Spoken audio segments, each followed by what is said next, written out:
Hello students, class 6 mathematics English medium के अंदर chapter number 1 हम रीड कर रहे थे। चैप्टर नंबर 1 लार्ज नोइंग अवर नंबर्स के अंदर आज जो हमारा टॉपिक है वो है large number in practice. Large number in practice.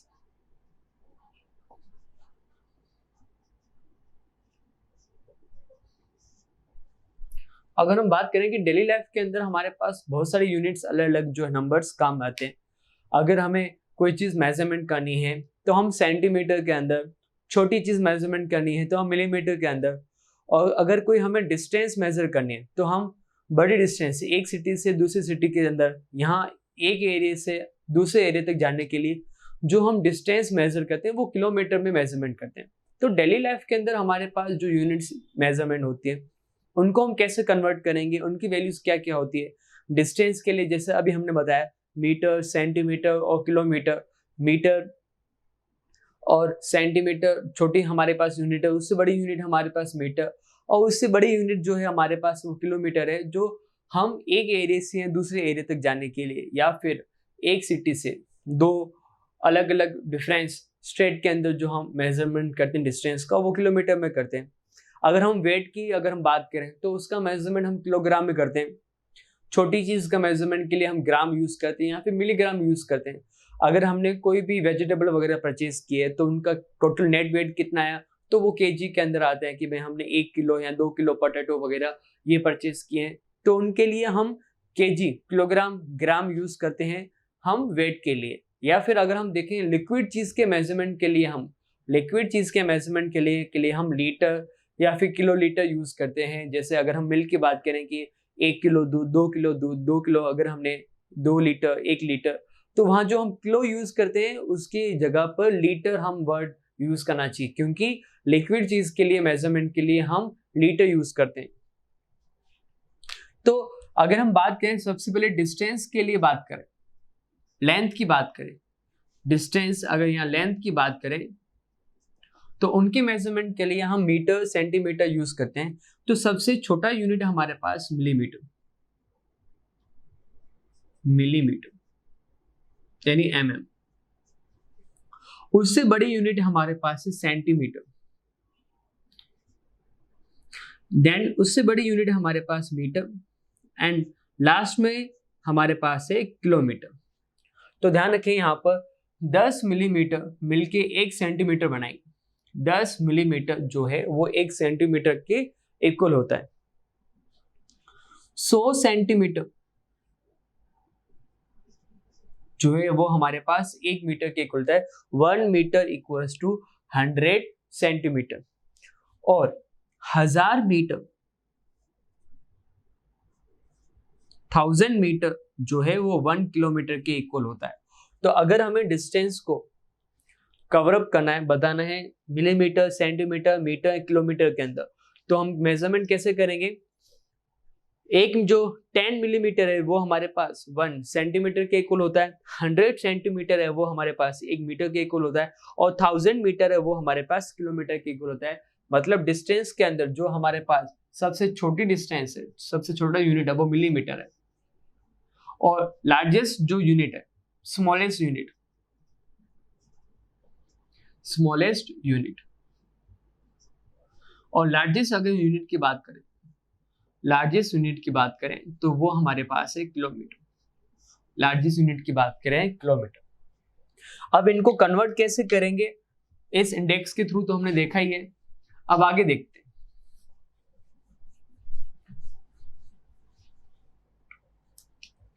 One centimetre 10 millimetre के इक्वल, 1 मीटर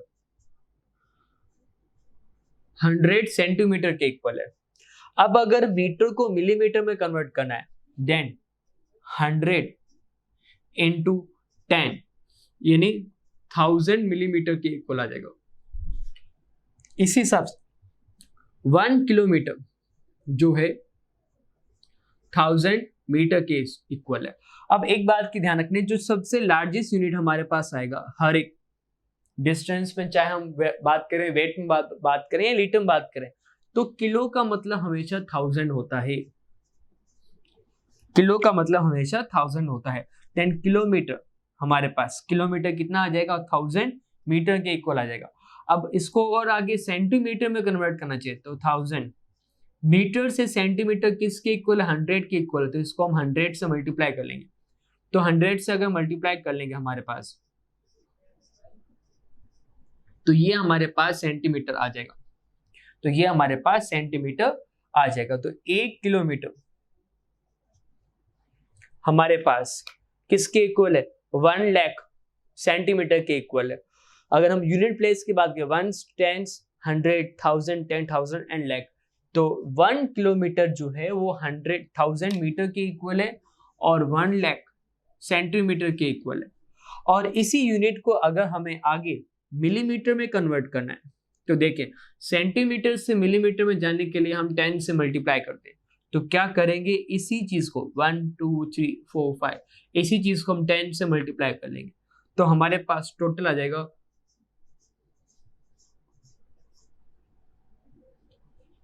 10 लाख मिलीमीटर के इक्वल हो जाएगा, इक्वल्स टू 1 किलोमीटर।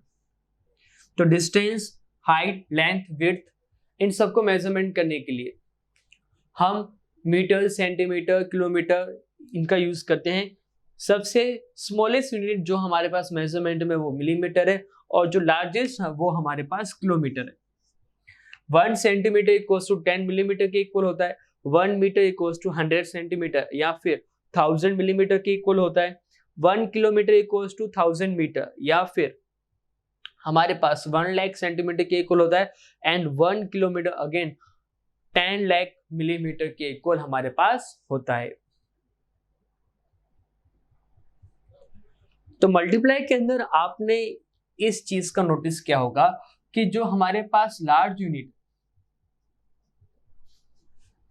अगर हम स्मॉल यूनिट में जाते, स्मॉल यूनिट में जाएंगे तो हम मल्टीप्लाई करेंगे। हम जितने टाइम से उस टाइम से हम क्या करते हैं, मल्टीप्लाई करते हैं। और कन्वर्जन उल्टा, जस्ट इसका रिवर्स, अगर हम स्मॉल यूनिट से लार्ज यूनिट में जाएंगे तो हम डिवाइड करेंगे। मतलब अगर हमें लार्ज यूनिट को स्मॉल यूनिट में कन्वर्ट करना है तो हम मल्टीप्लाई करेंगे, और जस्ट रिवर्स, स्मॉल यूनिट को अगर लार्ज यूनिट में कन्वर्ट करना है तो हम क्या करेंगे, हम डिवाइड करेंगे। 1 मीटर इक्वल्स टू 100 सेंटीमीटर है, तो 1 सेंटीमीटर किसके इक्वल होगा, 1 मीटर हमारे पास लार्ज यूनिट है, सेंटीमीटर हमारे पास स्मॉल यूनिट है। सेंटीमीटर को मीटर में कन्वर्ट करने के लिए हम 100 का डिवाइड करेंगे, 1/100 मीटर के इक्वल हमारे पास आ जाएगा। एग्जाम्पल के थ्रू लेते हैं, अगर हमारे पास 75 मीटर है तो उसको हमें सेंटीमीटर में कन्वर्ट करना है। कितना सेंटीमीटर आएगा, मीटर हमारे पास लार्ज यूनिट है, सेंटीमीटर हमारे पास स्मॉल यूनिट है, और 1 मीटर इक्वल्स टू 100 सेंटीमीटर होता है। तो लार्ज यूनिट को स्मॉल यूनिट में कन्वर्ट करने के लिए हम 100 से मल्टीप्लाई करेंगे। तो यहाँ पर हमारे पास 75, 1 metre equals to 100 centimetre, then 75 metre equals to 75 into 100, तो 7500 सेंटीमीटर के इक्वल आ जाएगा 75 मीटर। तो अगर हमें लार्ज यूनिट को स्मॉल यूनिट में कन्वर्ट करना है तो हमें मल्टीप्लाई करना पड़ेगा, और रिवर्स करने के लिए हम डिवाइड करेंगे। नेक्स्ट अगर हम एग्जांपल देखें, 750 metre equals to dash kilometre. तो हमें ये पता है कि 1 किलोमीटर इक्वल्स टू 1000 मीटर होता है, then 1 metre equals to 1/1000 kilometre हो जाएगा। किलोमीटर हमारे पास लार्ज यूनिट है, मीटर हमारे पास स्मॉल यूनिट है। तो अगर हमें स्मॉल यूनिट को लार्ज यूनिट में कन्वर्ट करना है तो हमें डिवाइड करना पड़ेगा। किसका डिवाइड करेंगे, कितने टाइम से, 1000 टाइम से। तो क्या करेंगे, हम 750 के अंदर 1000 का डिवाइड कर लेंगे। 1000 का डिवाइड करने पर कितना आ जाएगा, 0.75 किलोमीटर, यानी 750 मीटर इक्वल्स टू हो जाएगा 0.75 किलोमीटर। अब यहां से एक चीज और भी समझे कि अगर हमें कभी भी 10 की पावर से डिवाइड करना होता है तो हम डिवाइड नहीं करते, जितने हमारे पास जीरो होते हैं राइट साइड से हम उतने ही प्लेस आफ्टर पॉइंट लगा देते हैं। यहाँ पर एक जीरो से एक जीरो तो कैंसिल आउट हमारे पास हो चुका है। यहाँ पर अब हमारे पास रिमेनिंग कितने जीरो थे, 2 जीरो थे, तो 2 जीरो हमने आगे पुटअप कर लिए, तो आंसर कितना आ गया 0.75। इस हिसाब से हम यूनिट्स को कन्वर्ट कर सकते हैं। नेक्स्ट अगर हम बात करें वेट की, सेम इसी हिसाब से हमारे पास सबसे स्मॉल यूनिट है वो है मिलीग्राम। सबसे स्मॉल यूनिट हमारे पास मिलीग्राम, देन फिर हमारे पास ग्राम, नेक्स्ट हमारे पास किलोग्राम,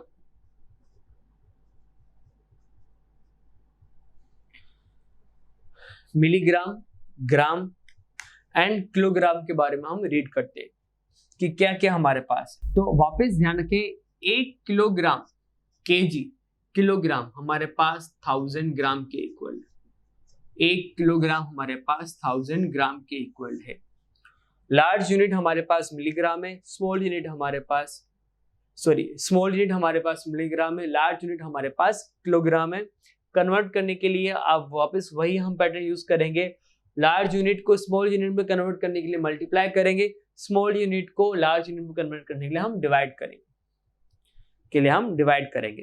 अगेन लिक्विड चीजों के अगर हम मेजरमेंट के बारे में बात करें तो मिलीलीटर, लीटर और किलोलीटर है, तो सेम हमारे पास वही चलेगा कि 1 किलोलीटर हमारे पास 1000 लीटर के इक्वल हो जाएगा। 1 किलोलीटर हमारे पास 1000 लीटर के इक्वल हो जाएगा। 1 किलोमीटर इक्वल्स टू 1000 लीटर। अब इनके बेस पर हम कुछ थ्योरेटिकल क्वेश्चंस करते हैं। हमारे पास क्या क्या क्वेश्चंस हमारे पास प्रैक्टिस में आ रहे हैं। अगर हमारे पास कुछ वर्ड प्रॉब्लम दे रखी है जहां पर हमें ये पता लगाना है टोटल कितना आ रहा है या टोटल कितनी चीज हमारे पास दे रखी है, तो टोटल या सम के लिए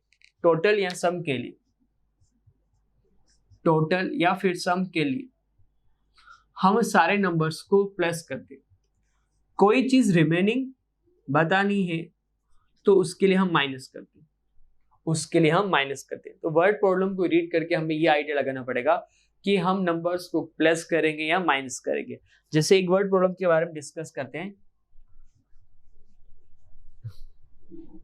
किसी सेमिनार के अंदर अलग अलग सब्जेक्ट्स के हमारे पास पार्टिसिपेंट्स है।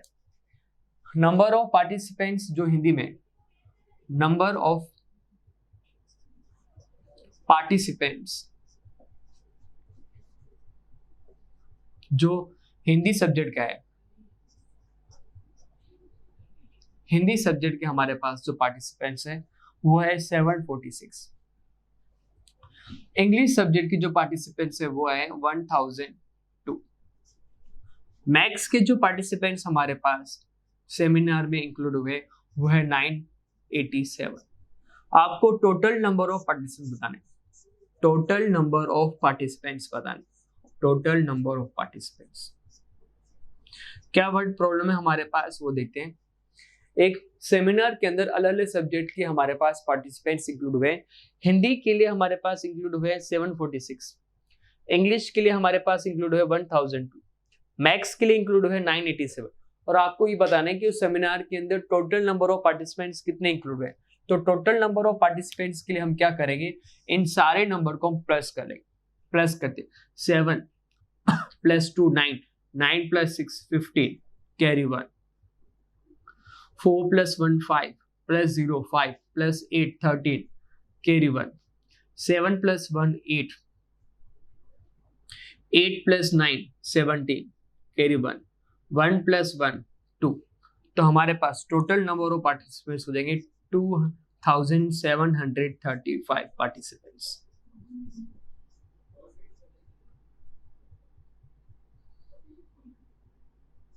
और यही आपका आंसर है। एक क्रिकेटर है जिसका हमारे पास जो रन उसने स्कोर किए वो हमारे पास दे रखे 8792। उसको टोटल रन 10,000 तक पहुंचने के लिए और कितना स्कोर करना पड़ेगा। क्रिकेटर है जिसका हमारे पास टोटल नंबर ऑफ रन्स दे रखे 8792 अब उसको स्कोर कहाँ तक पहुंचना है, उसको स्कोर पहुंचाना है 10,000 तक। तो हमारे पास और कितना उसको स्कोर करना पड़ेगा उसके बारे में बताना है। तो सिंपल है, हमारे पास 8,000 से हमें कहाँ तक जाना है, 10,000 तक हमें जाना है। तो इनका जो डिफरेंस होगा उतना ही उसको स्कोर करना पड़ेगा। तो उसको और कितना स्कोर करना पड़ेगा, स्कोर टू बी रन। उसके लिए हम क्या करेंगे, 10,000 में सब्ट्रैक्ट कर लेंगे 8,792। अब देखिए यहां से कहीं से भी जीरो सब्ट्रैक्ट नहीं हो रहा है तो हम 1 से कैरी लेंगे। यहां 0 हो जाएगा, यहाँ 10, अब यहाँ 9 हो जाएगा, यहाँ 10, यहाँ अगेन 9, यहाँ अगेन 10, यहाँ अगेन 9, यहाँ अगेन 10। 10 में से 2 सब्ट्रैक्ट करेंगे हमारे पास 8, 9 में से 9 सब्ट्रैक्ट करेंगे 0, 9 में से 7 सब्ट्रैक्ट करेंगे 2, 9 में से 8 सब्ट्रैक्ट करेंगे 1 और 0। तो क्रिकेटर को और कितना स्कोर करना पड़ेगा, 1208 स्कोर करना पड़ेगा ताकि उसका स्कोर हमारे पास कहां तक पहुंच जाए, 10,000 तक हमारे पास उसका स्कोर पहुंच जाए, 10,000 तक हमारे पास उसका स्कोर पहुंच जाए। नेक्स्ट वर्ड प्रॉब्लम की अगर हम बात करें, to stitch a shirt, to stitch a shirt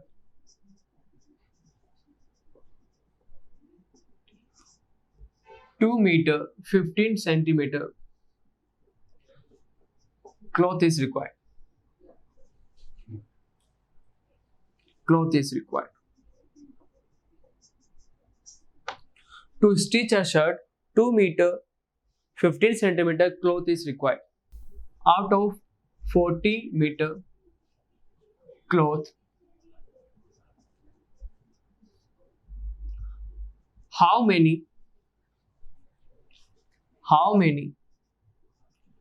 shirts to be stitched? एक शर्ट के लिए हमारे पास इतने क्लोथ की रिक्वायरमेंट है, तो 40 मीटर क्लोथ के अंदर हमारे पास कितने नंबर्स फॉर्म होंगे उसके बारे में हमें बताना है।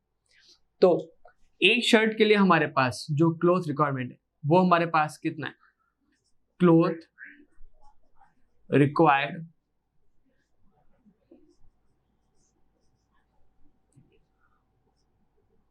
to stitch a shirt, to stitch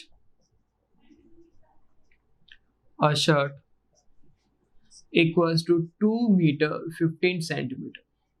अलग अलग यूनिट्स देखिए, सबको हम सेंटीमीटर में कन्वर्ट कर रहे हैं। तो मीटर हमारे पास लार्ज यूनिट है, सेंटीमीटर हमारे पास स्मॉल यूनिट है। तो मीटर को सेंटीमीटर में कन्वर्ट करने के लिए हम 100 से मल्टीप्लाई करेंगे और 15 ऐड करेंगे, then 2 into 100 plus 15, 200 plus 15, 215 centimetre. तो टोटल हमारे पास क्लोथ दे रखा है, टोटल जो हमें क्लोथ दे रखा है वो दे रखा है 40 मीटर, कन्वर्ट करेंगे सेंटीमीटर में 40 into 100, तो ये हमारे पास आ जाएगा 4000 मीटर। तो नंबर ऑफ शर्ट्स निकालने के लिए, नंबर ऑफ शर्ट्स हम कितने हम बना सकते हैं, टोटल क्लॉथ में इस चीज का डिवाइड कर लेंगे तो हमारे पास नंबर ऑफ क्लॉथ्स आ जाएंगे। टोटल क्लॉथ जो हमारे पास आया वो आया हमारे पास 4000 मीटर। अब डिवाइड करते हैं कितने शर्ट्स स्टिच होंगे, इसके साथ हम एक और चीज फाइंड करेंगे कि रिमेनिंग कितना क्लॉथ रहेगा हमारे पास, रिमेनिंग कितना क्लॉथ बचेगा। तो डिवाइड करते हैं हम 4000 को 215 से, डिवाइड के पहले 1 टाइम्स 215, 10 minus 5 5, 9 minus 1 8, 3 minus 2 1। अब डिवाइड जाएगा हमारे पास 8 टाइम्स, 8 5 जा 40, 0 कैरी 4, 8 1 जा 8 प्लस 4 12 कैरी 1, 8 2 जा 16 प्लस 1 17, 5 minus 2 3, 130। तो हमारे पास डिवाइड गया 18 टाइम्स, रिमाइंडर आया हमारे पास 130। तो 18 क्लॉथ हमारे पास, 18 शर्ट हमारे पास जो होंगे हम स्टिच कर सकते हैं। और जो रिमेनिंग क्लॉथ हमारे पास बचेगा, जो हमारे पास रिमेनिंग क्लॉथ बचेगा रिमेनिंग क्लॉथ हमारे पास रहेगा वो हमारे पास 130 सेंटीमीटर रहेगा। कन्वर्ट करें अगर अलग अलग तो 1 मीटर और 30 सेंटीमीटर हमारे पास जो है रिमेनिंग क्लॉथ हमारे पास बचेगा। तो वर्ड प्रॉब्लम के अंदर आपको ये देखना पड़ेगा कि प्लस माइनस मल्टीप्लाई डिवाइड कब करना है उसके अकॉर्डिंग, और अगर हमें अलग अलग मेजरमेंट्स दे रखे हैं तो उनको कन्वर्ट करके फिर हम आगे उसमें क्या करेंगे, कन्वर्ट करके एक यूनिट के अंदर फिर उसको हम आगे क्या करेंगे, क्वेश्चंस को सॉल्व आउट करेंगे। नेक्स्ट जो टॉपिक हमारे पास है स्टूडेंट्स वो है हमारे पास अप्रोक्सीमेशन, जिसको हम कहते हैं एस्टिमेट।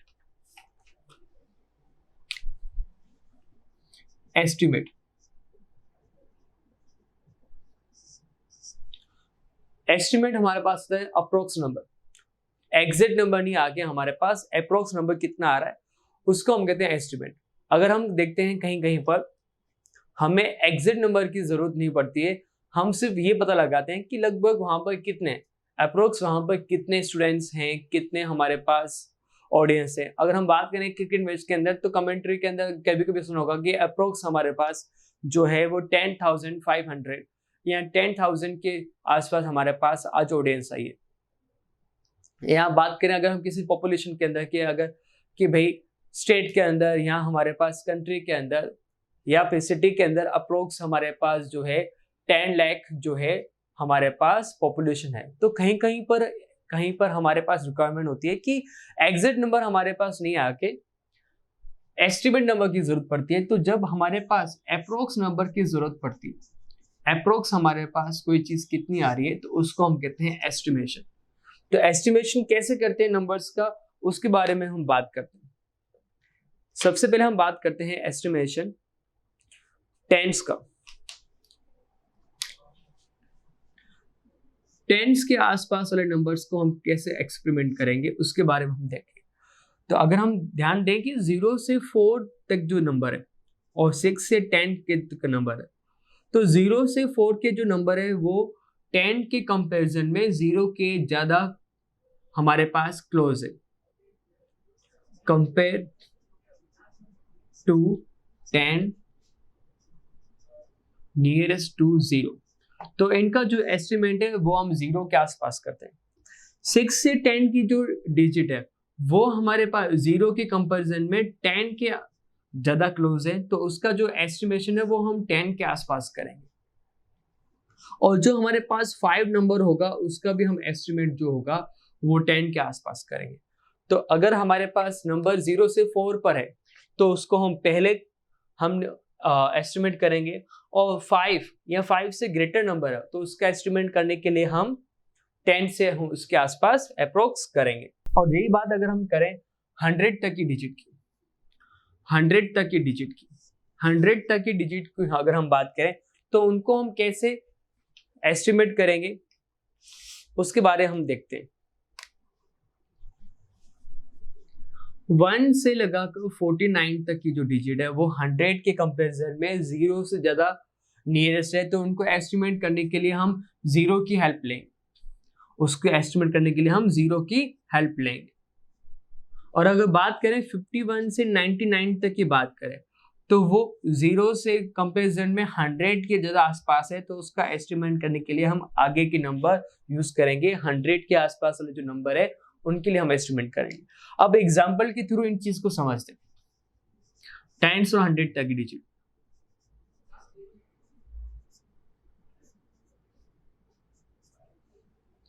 अगर हम 28 की बात करें तो ये हमारे पास नेक्स्ट 30 के आसपास पहले है, तो इसका एस्टिमेट करने के लिए क्या हम राउंड फिगर लेंगे, 30 लेंगे। 72 5 से कम आ रहा है तो इसका एस्टिमेट करने के लिए हम 70 लिखेंगे।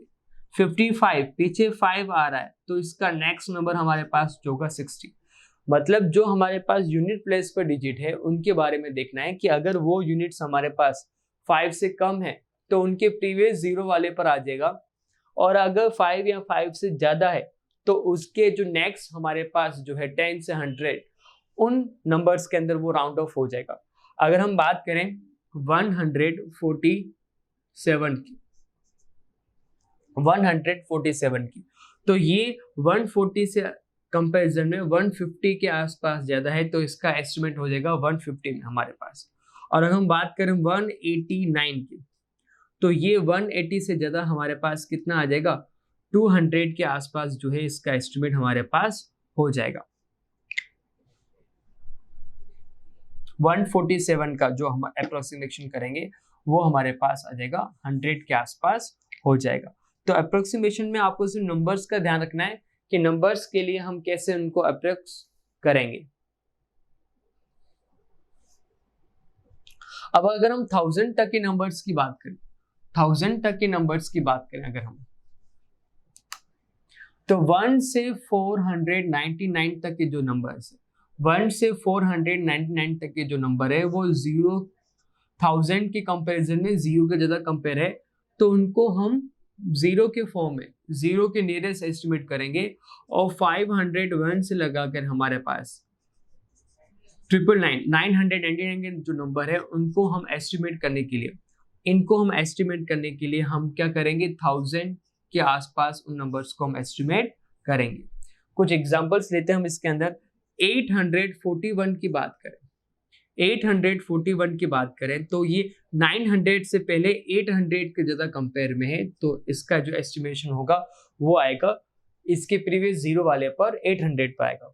और यही नंबर अगर हमारे पास 851 होता तो इसका जो हमारे पास एस्टिमेशन होगा वो 900 के आसपास आ जाएगा। अगेन समझते हैं, अगर हमारे पास कोई नंबर है 721 तो इसका जो एस्टिमेशन होगा वो 700 में हो जाएगा। और यही नंबर अगर हमारे पास ग्रेटर आ रहा है तो इसका नंबर जो एस्टिमेशन हो जाएगा वो 800 के आसपास एस्टिमेशन हो जाएगा। तो एस्टिमेशन में ये ध्यान रखना है कि नंबर्स जो हैं अगर 1 से 499 के बीच में है तो प्रीवियस 0 वाले पर हमारे पास एस्टिमेट हो जाएगा। 500 से 99 के आसपास है, वो 1000 के ज्यादा करीब है, तो उनके एस्टिमेट के लिए हम 1000 नंबर कंपेयर में लेंगे, एस्टिमेट्स के लिए लेंगे।